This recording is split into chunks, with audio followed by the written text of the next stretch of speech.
Hello everyone, welcome to the Knowledge Temple. I am Kayur Polra and I'll be teaching you geography of class 11th. So in today's class we will see the introduction. आपके class 11th की geography में कौन से आपको chapters पढ़ने हैं, क्या क्या पढ़ना है उसमें, आपकी थियरी में कितनी वेटेज है, प्रैक्टिकल में कितनी वेटेज है। वो सब हम क्लास 11th की जियोग्राफी में पढ़ेंगे और आज उसका पहला लेक्चर है आपका इंट्रोडक्शन। तो आज हम सिर्फ ओवरव्यू देखेंगे कि क्या क्या पढ़ना है आपको। आज हम डेप्थ में एक भी कॉन्सेप्ट नहीं समझेंगे ना कुछ और पढ़ेंगे। So let us start with the introduction. This is my profile. ठीक है, आप नॉलेज टेम्पल के प्लेटफॉर्म में जाके भी चेक कर सकते हैं डिफरेंट डिफरेंट कोर्सेज। ठीक है, ये जियोग्राफी मेरा कोर्स होगा। ठीक है। So about Knowledge Temple, Knowledge Temple is founded by Amisha Chovatia and a team. ठीक है, specifically design for tier 2 and tier 3 learners. ठीक है, क्योंकि उन पे ज्यादा फोकस करना है तो उनमें पोटेंशियल होता है। ठीक है, बट क्या होता है कि वो उतना यूटिलाइज नहीं कर पाते, तो टीयर 2 और टीयर 3 जो लर्नर्स हैं उनके लिए बेसिकली हमने ये प्लेटफॉर्म बनाया है। तो क्या है कि उनके कॉन्सेप्ट हम अच्छे से बिल्ड कर सके और उनको अच्छा नॉलेज मिल सके। ठीक है, तो हमारा फोकस क्या है through knowledge temple? Smart learning plus competitive performance. ठीक है, लर्निंग स्मार्ट होनी चाहिए। ठीक है, रोड लर्निंग करके कोई फायदा नहीं है। सिर्फ आप एग्जाम के टाइम पे चलो एग्जाम निकाल लोगे आप, फिर उसके बाद आपको वो चीजें याद नहीं रहेगी। ठीक है, तो हम क्या, हमारी कोशिश क्या रहेगी आपको कि आपको कॉन्सेप्ट, हम कॉन्सेप्चुअल लर्निंग दे आपको ताकि लंबे टाइम तक आपकी मेमोरी में वो स्टोर रहे। ठीक है, और आपको आगे दूसरे एग्जाम में भी आपको हेल्प कर सके। ठीक है, तो यहाँ पे आपको नॉलेज टेम्पल के प्लेटफॉर्म पे आपको क्या क्या मिलेगा? आपको मॉक टेस्ट मिलेंगे। ठीक है, to improve your accuracy and speeds. आपको मेंटरशिप प्रोग्राम्स मिलेंगे, पर्सनल गाइडेंस मिलेंगे आपको। ठीक है, अदर देन एकेडमिक्स। ठीक है, आप ऐसा नहीं है कि ठीक है एकेडमिक्स के रिलेटेड ही हम आपके डाउट सॉल्व करेंगे, नहीं, आपको पर्सनल लाइफ में कोई भी प्रॉब्लम्स है या तो पर्सनल लाइफ में कोई एनजाइटी वगैरह हो रही है तो वो भी हम आपको हेल्प करेंगे उससे बाहर निकालने के लिए। ठीक है, सो और परफॉर्मेंस बेस्ड रिवॉर्ड्स आपको मिलते रहेंगे यहाँ पे, like certificates, gifts and features unlock. ठीक है, फिर और रियल टाइम रैंकिंग मिलेगी आपको, know where you stand nationally. ठीक है, कि दूसरे बच्चे जो आपके कॉम्पिटिटर्स हैं उनके सामने आप कहाँ स्टैंड करते हैं। ठीक है, आपको वो भी यहाँ पता चलता रहेगा। ठीक है, so this is me. I am expert in physical and human geography, concept based teaching and real world examples. ठीक है, मैं आपको प्रोवाइड कराऊंगा कॉन्सेप्ट तो आपके बिल्ड में बहुत स्ट्रॉन्ग करा दूंगा, उसके साथ आपको रियल वर्ल्ड एग्जांपल भी दूंगा। ठीक है, ऐसा नहीं है कि सिर्फ जो बुक में दिए होंगे वो एग्जांपल्स देके आपको मैं खत्म कर दूंगा, नहीं, आपको रियल लाइफ एग्जांपल भी मिलेंगे यहाँ पे, रियल वर्ल्ड। ठीक है, and specialisation NCERT plus current affairs में। ठीक है, फिर मेरा मंत्र क्या है? ठीक है, मेरा टीचिंग मंत्र क्या है? Visualise it to remember it. ठीक है, कोई भी चीज अगर आपने विजुअलाइज करके पढ़ोगे आप, तो आपको ज्यादा अच्छे से याद रहती है। ठीक है, ये हमारा ह्यूमन साइकोलॉजी है बेसिकली, ये कि जो भी चीज हम देखते हैं, आंखों देखी चीज हमें लंबे टाइम तक याद रहती है। ठीक है, जैसे आप मान लो बहुत छोटे होते हो, आप फैमिली ट्रिप पे गए होते हो, तो आपको तब की मेमोरीज आपको 15-20 साल बाद भी याद रहती है। बट आपने 2 साल पहले क्या पढ़ा होगा वो आपको याद नहीं रहा होगा। अगर आपने सिर्फ उसको पढ़ने के खातिर पढ़ा होगा कि ठीक है सिर्फ एग्जाम क्लियर करना है मुझे इसलिए मैंने पढ़ा था, फिर आप भूल जाओगे। अगर आपने उसको विजुअलाइज करके पढ़ा होगा तो आपको लंबे टाइम तक याद रहेगा। ठीक है, तो स्टार्ट करते हैं। ठीक है, व्हाट इज जियोग्राफी? सबसे पहला क्वेश्चन तो ये रहेगा कि जियोग्राफी होती क्या है। ठीक है, geography is the science that explains earth and everything happening on it. ठीक है, तो जियोग्राफी क्या है? एक साइंस है। वो क्या समझाता हूँ मैं? अर्थ और उसके ऊपर जो भी चीजें हो रही है, ठीक है, वो सब हमें जियोग्राफी के थ्रू पता चलता है। ठीक है, लाइक अर्थ सरफेस फीचर्स, कि अर्थ के सरफेस के फीचर्स क्या है, माउंटेन्स, रिवर्स, डेजर्ट्स। ठीक है, तो इन सब का फॉर्मेशन कैसे हुआ। ठीक है, वो सब हम जियोग्राफी के तो समझते हैं और हम आगे के चैप्टर्स में इनको डेप्थ में पढ़ेंगे। फिर है आपका क्लाइमेट एंड एटमोसफियर, कि क्लाइमेट क्या होता है, एटमोसफियर क्या होता है, कौन एटमोसफियर का कंपोजिशन क्या है, स्ट्रक्चर्स क्या है, तो सब हम जियोग्राफी के तो समझते हैं। ठीक है, फिर आपकी human activities, settlements, population and transport.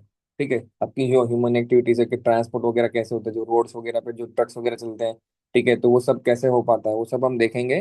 Geography के तो समझते हैं उसको, मतलब हम आगे के चैप्टर्स में जब ह्यूमन जियोग्राफी हम पढ़ेंगे तब ये हम डिटेल्स में पढ़ेंगे, ट्रांसपोर्ट, पॉपुलेशन, सेटलमेंट्स।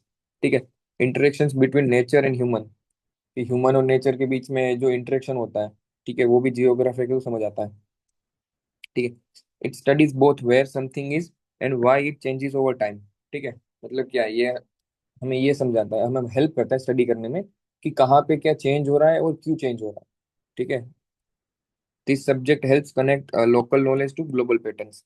ठीक है, जो हमारा लोकल नॉलेज है, ठीक है, जो आयुर्वेदिक मेडिसिन है, उसको ग्लोबल लेवल पे कैसे लेके जाना है, उसको फिर उसका यूटिलाइज कैसे करना है, ठीक है, करंट सिनेरियो में, तो वो भी हमें इस सब्जेक्ट के थ्रू पता चलता है। ठीक है, वाई स्टडी जियोग्राफी, चलो हमने ये तो समझ लिया कि जियोग्राफी क्या होता है। ठीक है, बेसिकली साइंस है। ठीक है, अर्थ के और उसके ऊपर जो चीजें हो रही है उसको समझने का, बट क्यों, हमें क्यों पढ़नी चाहिए। Geography builds understanding of earth landforms, climate, ecosystems and people. ठीक है, अर्थ पे जो लैंडफॉर्म है, ठीक है, क्लाइमेट है, इकोसिस्टम्स है, जो पीपल है, उनकी जो वो क्यों है, कैसे है, ठीक है, उनकी जो अंडरस्टैंडिंग है वो हम बिल्ड करते हैं हम, और जियोग्राफी के थ्रू हमें समझ आता है कि वो क्यों है। ठीक है, हाउ नेचर इम्पेक्ट्स ह्यूमन, मतलब नेचर का ह्यूमन पे इम्पेक्ट क्या है, कैसे इम्पेक्ट करता है नेचर। Floods, ड्रोट्स, earthquake. अभी आपने देखा होगा रिसेंटली जो जम्मू कश्मीर, हिमाचल और पंजाब में जो फ्लड्स आए थे। ठीक है, तो उससे कैसे मतलब ह्यूमन लाइफ्स को लॉस हुआ था, उनकी जो इकोनॉमिक एक्टिविटीज थी, एग्रीकल्चरल एक्टिविटीज थी, उनको कैसे इम्पैक्ट हुआ था। तो वो हम जियोग्राफी के तो समझते हैं कि वो कैसे हुआ था। ठीक है, उसके पीछे क्या फिनोमिना था। ठीक है, हाउ ह्यूमंस इम्पैक्ट नेचर। ठीक है, ह्यूमंस का नेचर पे कैसा इम्पैक्ट है फिर। ठीक है, ऐसा नहीं है कि सिर्फ नेचर ही ह्यूमन को इम्पेक्ट करता है। ठीक है, बट जब नेचर ह्यूमन को इम्पेक्ट करता है तो लॉस जाता है ह्यूमंस का। बट जब ह्यूमन नेचर को इम्पेक्ट करता है तो उसमें नेचर का तो लॉस जाता है, बट ह्यूमंस का उससे ज्यादा लॉस जाता है। Pollution, deforestation, urbanisation. अब आप सबको भी पता होगा कि दिल्ली में एक्यूआई कितनी हाई रहती है, 350, 400, 450, 500। दिवाली के टाइम पे तो आई थिंक 500 क्रॉस कर गई थी। तो वो पोल्यूशन की वजह से। ठीक है, तो ये है आपका ह्यूमंस इम्पैक्ट नेचर।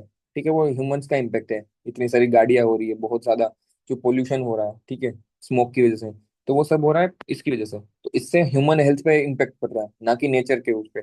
ठीक है, तो ये ह्यूमन जब नेचर को इम्पैक्ट करता है तो उसको ह्यूमन में भी, ह्यूमन का भी लॉस है उसमें। ठीक है, फिर क्या, जो ये मतलब हमारी जो मैप स्किलिंग, ठीक है, spatial reasoning, logical and analytical thinking है, उसको स्ट्रॉन्ग करता है ये। ठीक है, और ये कहाँ कहाँ हेल्पफुल है जियोग्राफी। अगर आप कोई कॉम्पिटिटिव एग्जाम की प्रिपरेशन करने वाले हो, जैसे यूपीएससी, सीएपीएफ, और भी दूसरी जो सीडीएस वगैरह है आपकी, या तो स्टेट पीसीएस हो गई। ठीक है, वहाँ पे ये बहुत हेल्प करता है, क्योंकि वहाँ पे एक मेजर सब्जेक्ट है आपका जियोग्राफी, और उसमें आपको यही पढ़ना है, क्लास 11 12 की जियोग्राफी जो होती है, वही कॉन्सेप्ट आपको वहाँ पे, अर्थक्वेक, सुनामी, वही पढ़ना है। ठीक है, तो क्यों ना हम अभी से अपने जो कॉन्सेप्ट है उन सबके वो ऐसा कर ले कि फिर आगे जाके अगर हमें यूपीएससी या सीएपीएफ या कोई भी कॉम्पिटेटिव एग्जाम की प्रिपरेशन करनी हो तो उसमें हमें दिक्कत ना है, ठीक है, उसमें प्रॉब्लम ना है कॉन्सेप्ट समझने में। ठीक है, फिर planning, urban development, disaster management, ठीक है, इन सब में भी हेल्पफुल है। Geography also helps us make informed decisions about climate, resources, population and development. ठीक है, कि भाई क्लाइमेट है, तो क्लाइमेट चेंज हो रहा है, तो उससे उसको मतलब क्या बोलते हैं, उससे प्रोटेक्ट करने के लिए हमें कैसे डिसीजंस लेने हैं। ठीक है, रिसोर्सेज है तो उसको एक्सट्रैक्ट करना है, तो उसके लिए कैसे डिसीजंस लेने हैं, वो सब हम जियोग्राफी के थ्रू समझते हैं, इसलिए हमें जियोग्राफी पढ़ना बहुत जरूरी है। ठीक है, फिर लर्निंग ऑब्जेक्टिव्स क्या है जियोग्राफी के। ठीक है, तो कोर कॉन्सेप्ट्स है, ठीक है, प्रोसेसेस है, और पैटर्न ऑफ अर्थ क्या ऐसे समझ आती है हमें, जो अर्थ के जो कोर कॉन्सेप्ट है, कि अर्थ का सरफेस कैसा है, अर्थ के कोर में क्या है, ठीक है, इंटीरियर ऑफ द अर्थ क्या है, अर्थ के अंदर क्या है, फिर आपका एटमोसफियर कैसा है। ठीक है, आपका जो माउंटेन्स है तो उसमें क्या कंपोजिशन है, उसका क्या इंपॉर्टेंस है, वो सब जियोग्राफी के तो हमें समझ आता है। ठीक है, explain what makes place different from, और डिफरेंट और सिमिलर।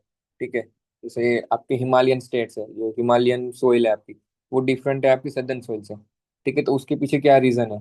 ठीक है, वो कौन से कैरेक्टरिस्टिक, कौन से फीचर्स है, वो सब हम आगे के लेक्चर्स में देखेंगे। ठीक है, analyse how physical features influence human life. ठीक है, मतलब इससे ये भी समझ आता है जो फिजिकल फीचर्स है, क्लाइमेट, लैंडफॉर्म होगी, वो ह्यूमन लाइफ को कैसे इम्पेक्ट करते हैं। ठीक है, इन्फ्लुएंस करते हैं, एग्रीकल्चर, सेटलमेंट्स, लाइक मान लो जैसे क्लाइमेट है। ठीक है, तो अगर क्लाइमेट चेंज होगा, ठीक है, ड्रॉट्स आएंगे, इनफ रेन नहीं होगी, तो उससे क्या होगा, आपके एग्रीकल्चर में लॉस जाएगा, क्रॉप लॉस होगा। ठीक है, फिर क्या आपका, read and interpret thematic maps and graphs. ठीक है, collect and analyse data like rainfall, temperature and population.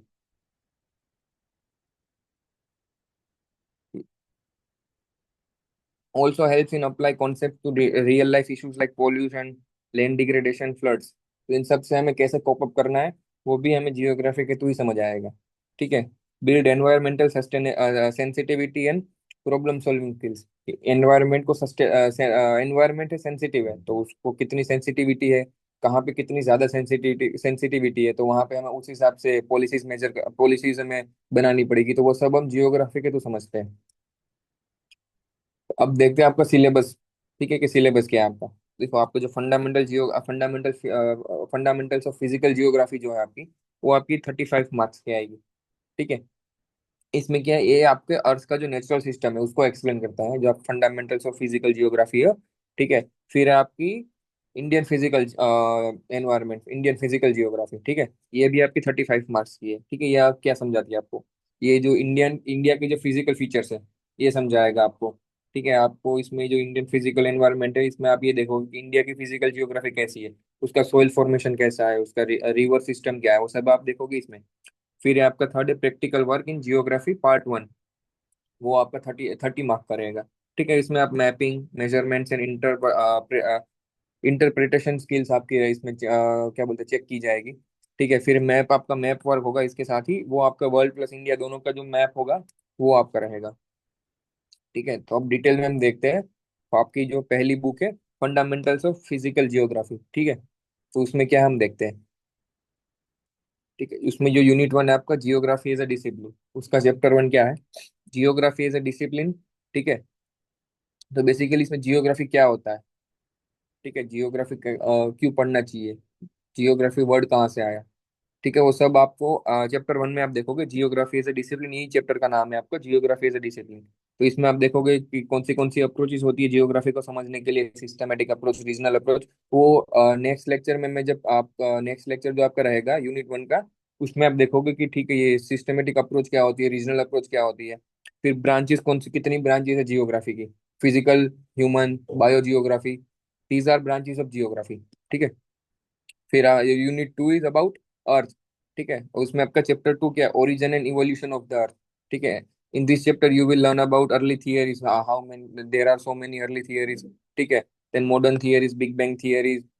Through big bang theories we are assuming that our universe is made up of big bang theory. ठीक है। तो universe जो expand हो रहा है तो वो हमें बिग बैंग थियरी के थ्रू ही समझ आता है कि ठीक है बिग बैंग थियरी उसके थ्रू यूनिवर्स एक्सपैंड हो रहा है। ठीक है। Then formation of stars and planets. ठीक है। स्टार्स का और प्लैनेट्स का फॉर्मेशन कैसे हुआ वो सब आप चैप्टर 2 में देखोगे।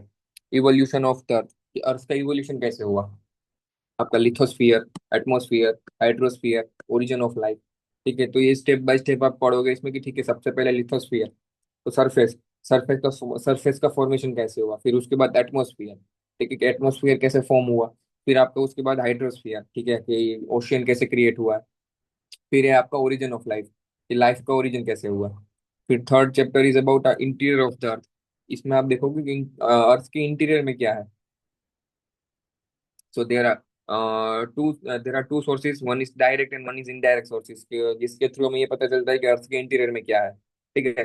अर्थक्वेक्स क्या होते हैं, ठीक है, वेव्स क्या होती है, शेडो जोन्स क्या होते हैं, ठीक है, इसके अर्थक्वेक के इफेक्ट्स क्या है।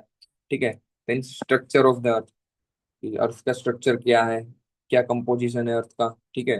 Then volcanoes and landforms. ठीक है। वोल्केनोज एंड लैंडफॉर्म्स क्या होते हैं, कैसे क्रिएट होते हैं। ठीक है। How many types of volcanoes are there, वो सब आप देखोगे चैप्टर 3 में। Then chapter 4 is about distribution of ocean and continents, कि आपको जो ओशियन और कॉन्टिनेंट का डिस्ट्रीब्यूशन कैसे हुआ है वो सब आप देखोगे चैप्टर 4 में। Continental drift theory, then evidences, sea sea floor spreading क्या होता है, कैसे होता है। ठीक है। प्लेट टेक्टोनिक्स एंड बाउंड्रीज, की प्लेट टेक्टोनिक्स कितनी है, क्या है, कितने टाइप की प्लेट्स होती है। ठीक है। इंडियन प्लेट मूवमेंट कैसी है, कैसे इंडिया कैसे फॉर्म हुआ। ठीक है। इंडियन प्लेट मूवमेंट कैसे हो रही है, ओशियन फ्लोर कॉन्फ़िगरेशन, ये सब आप चैप्टर 4 में देखोगे। Then in unit 3 is about land form. So in unit 3, the chapter 5 is about geomorphic processes। ठीक है। तो एक्सोजेनिक इंडोजेनिक प्रोसेसेस क्या होती है, डायस्ट्रोफिज्म क्या होता है, वोल्केनिज्म क्या होता है, वेदरिंग क्या होता है, landslides in soil formation. Chapter 5 में ये आप 6 कॉन्सेप्ट देखोगे। ठीक है कि क्या होते हैं। And then chapter 6 land forms and evolution, you will see about the running water. ठीक है। इरोजन कैसे होता है, डिपोजिशन कैसे होता है। ठीक है। Wind wind erosion, wind deposition, ठीक है, वो सब आप चैप्टर 6 में देखोगे। फिर आपका जो यूनिट 4 है अबाउट क्लाइमेट, ठीक है, यूनिट अब आ गया क्लाइमेट का। तो in chapter 7 composition and structure of the atmosphere. So in chapter 7 you will see about the atmospheric layers, weather and climate elements. जैसे आपको बता दे, वेदर और क्लाइमेट दोनों डिफरेंट फिनोमिना है, एक ही चीज नहीं है। ठीक है, वो हम देखेंगे आपके यूनिट चैप्टर 7 में कि वेदर क्या होता है और क्लाइमेट क्या होता है, ठीक है, और उसके एलिमेंट्स क्या है, उसके इम्पेक्ट क्या है वर्ल्ड पे। फिर आपका chapter 8 talks about solar radiation, heat balance and temperature, ठीक है, insolation, heating cooling processes, heat budget क्या होता है, ठीक है, temperature distribution, inversion of temperature, ठीक है, ये सब आप चैप्टर 8 में देखोगे। फिर आपका चैप्टर 9 है atmospheric circulation and weather system, ठीक है, इसमें आप देखोगे atmospheric pressure, forces controlling winds, planetary wind, seasonal wind, local winds, मतलब विंड्स कितनी होती है, कौन सी कोल्ड विंड्स कौन सी होती है, हॉट विंड कौन सी होती है, ठीक है। फिर आप साइक्लोन के बारे में देखोगे, tropical cyclone, extra tropical cyclones क्या होते हैं, उसके इम्पेक्ट क्या होते हैं, कौन सा ज्यादा खतरनाक होता है, ठीक है। Then air masses and fronts, ठीक है। फिर चैप्टर 10 आपका वाटर इन एटमोसफियर, ये एटमोसफियर में भी वाटर होता है, तो कैसे होता है, क्या उसके पीछे का रीजन क्या है, कैसे वो वहां पे वाटर स्टोर होता है, वो सब आप देखोगे इस चैप्टर 10 में। फिर आप इसमें देखोगे ह्यूमिडिटी, इवोपोरेशन एंड कंडेंसेशन क्या होता है, ठीक है, fog, mist, due, frost, clouds कैसे फॉर्म होते हैं, वो क्या होते हैं, वो सब आप इसमें देखोगे, ठीक है। फिर आप प्रिसिपिटेशन टाइप्स कितने होते हैं, वो सब आप चैप्टर 10 में देखोगे। And then chapter 11 talks about world climate and climatic change, कि क्लाइमेट चेंज कैसे हो रहा है, ठीक है, वर्ल्ड क्लाइमेट क्या होता है, ठीक है, क्योंकि इंडिया में जो क्लाइमेट है वो मानसून टाइप ऑफ क्लाइमेट है, ठीक है। तो आप यूरोप में देखोगे तो वहाँ पे आपका मेडिटेरेनियन टाइप क्लाइमेट है, आपका ब्रिटिश टाइप क्लाइमेट है। तो वो कैसे फॉर्म होता है, उसके पीछे क्या होता है, वो उसका फीचर्स क्या होते हैं, ठीक है, वो सब आप देखोगे चैप्टर 11 में, ठीक है। फिर unit 5 talks about water in oceans, ठीक है। तो इसमें आप देखोगे चैप्टर 12 में वाटर, ओशियंस कैसे फॉर्म होते हैं, ठीक है, hydrological cycle, relief feature of ocean floor, temperature and salinity, ठीक है। फिर चैप्टर 13 में आप देखोगे movement of ocean water, waves, tides, currents, ठीक है, कि वेव्स कैसे जनरेट होती है, ठीक है, किस डायरेक्शन में वो फ्लो करेगी आपकी। फिर टाइड्स क्या होती है, हाई टाइड, लो टाइड, ठीक है, इसमें आप बे ऑफ फंडी के बारे में देखोगे, ठीक है, जो इंडिया में जो बे ऑफ खम्बात है वहाँ पे टाइड्स आती है, तो उसके पीछे क्या होता है, कब आती है टाइड्स, वो सब आप देखोगे चैप्टर 13 में। फिर ओशियन करंट्स क्या होते हैं, कैसे जनरेट होते हैं, किस डायरेक्शन में वो फ्लो करते हैं, वो सब आप देखोगे चैप्टर 13 में, ठीक है। फिर आपका जो यूनिट 6 है वो लाइफ ऑन अर्थ, ठीक है, इसमें आप चैप्टर 14 में देखोगे बायोडाइवर्सिटी एंड कंजर्वेशन, ठीक है, बायोडाइवर्सिटी क्या होती है, उसको कंजर्व कैसे करना है, ठीक है। फिर है आपकी जो सेकंड बुक है इंडियन फिजिकल जियोग्राफी, ठीक है, इसमें यूनिट 1 में आप क्या है, इंडिया का लोकेशन, ठीक है, इंडिया का लोकेशन क्या है, कैसे है, ठीक है, साइज क्या है, लेटीट्यूड क्या है, लॉन्गिट्यूडनल एक्सटेंट क्या है, ठीक है, IST international standard time zone क्या है, ठीक है, इंडिया के नेबर्स कौन से हैं, पाकिस्तान, चाइना, बांग्लादेश, म्यांमार, श्रीलंका, मालदीव्स, ठीक है, वो सब आप देखोगे इसमें। फिर यूनिट 2 अब talks about physiography of India, कि इंडिया की फिजियोग्राफी कैसी है, ठीक है। Chapter 2 structure and physiography, northern mountains, northern plains, peninsular plateau, Indian deserts, coastal plains, islands, ठीक है, आइलैंड्स का फॉर्मेशन कैसे हुआ, इन सबका फॉर्मेशन कैसे हुआ, इन सबकी इंपॉर्टेंस क्या है, ठीक है। Then chapter 3 talks about drainage system, कि आपकी ड्रेनेज सिस्टम कैसी है, इंडिया की जो ड्रेनेज सिस्टम है, गंगा, ब्रह्मपुत्रा, गोदावरी, कावेरी, कृष्णा, नर्मदा, इन सब की इन सब का जो फ्लो कैसा है, ठीक है, उनकी जो ट्रिब्यूटरीज कौन सी है, वो सब देखोगे आप चैप्टर 3 में, ठीक है। River system, Himalayan river versus peninsular river, basin, catchments, watershed, river water usability, linking, pollutions, ठीक है। फिर यूनिट 3 में आप देखोगे क्लाइमेट, वेजिटेशन एंड सोइल। तो इन चैप्टर 4 में आप देखोगे क्लाइमेट के बारे में, कि मानसून टाइप जो क्लाइमेट है इंडिया का, तो उसकी कैरेक्टरिस्टिक्स क्या है, ठीक है, कौन से फैक्टर जो इन्फ्लुएंस करते हैं, ठीक है, सीजन्स के रिदम्स कैसे हैं, रेनफॉल डिस्ट्रीब्यूशन क्या है, कहाँ पे कितनी रेनफॉल होती है, ठीक, इकोनॉमिक सिग्निफिकेंस क्या है फिर उसका।